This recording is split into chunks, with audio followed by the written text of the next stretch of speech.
The weight of silence. The slap stung more than it should have, a sharp crack that echoed in the dim kitchen, my cheek burning under the weight of my father's hand. "Stop acting sick," he'd growled, his voice thick with whiskey and frustration, eyes glinting with something I couldn't name, guilt maybe or fear. I was 16, shivering on the linoleum, my body a traitor that wouldn't stop trembling. The MRI appointment was tomorrow and I'd been begging to go, my headaches a relentless drumbeat behind my eyes. He thought I was faking it just like Mom used to think I exaggerated every scraped knee. But Mom wasn't here anymore. She left 2 years ago and now it was just me and Dad trapped in this house that smelled of stale coffee and secrets. I didn't cry. Not then. I just stared at the cracked tile under my feet, the one Mom always said we'd fix someday. My head throbbed, but it was the weight of his disbelief that crushed me. He'd never hit me before, not like that. I wanted to scream that I wasn't lying, that the pain was real, but the words stuck in my throat, heavy as the silence that followed. He stormed out, muttering about work, leaving me alone with the hum of the fridge and the ache in my chest. The next morning he drove me to the hospital in silence, his knuckles white on the steering wheel.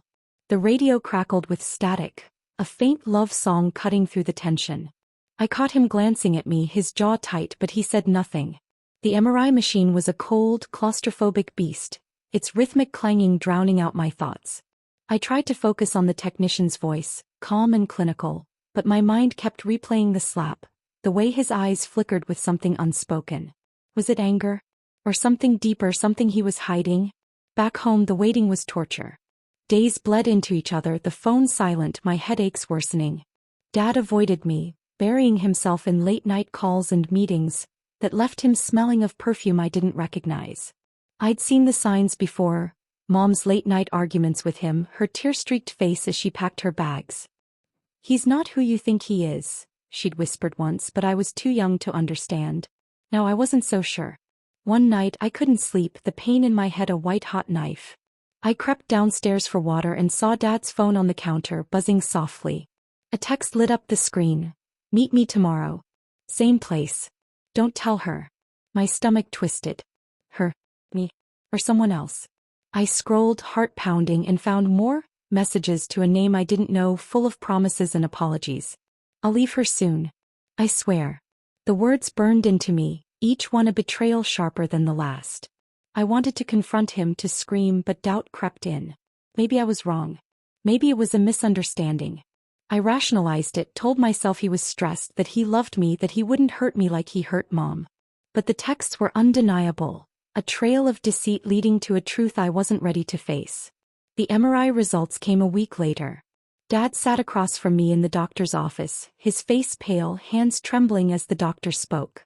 "Tumor," she said, her voice soft but unyielding. "Benign, but it needs surgery." The room spun, my breath shallow, but it was Dad's reaction that broke me. He didn't speak, didn't move, just stared at the floor as tears streamed down his face. I'd never seen him cry before, not even when Mom left. "I'm sorry," he whispered later, his voice cracking as we sat in the car.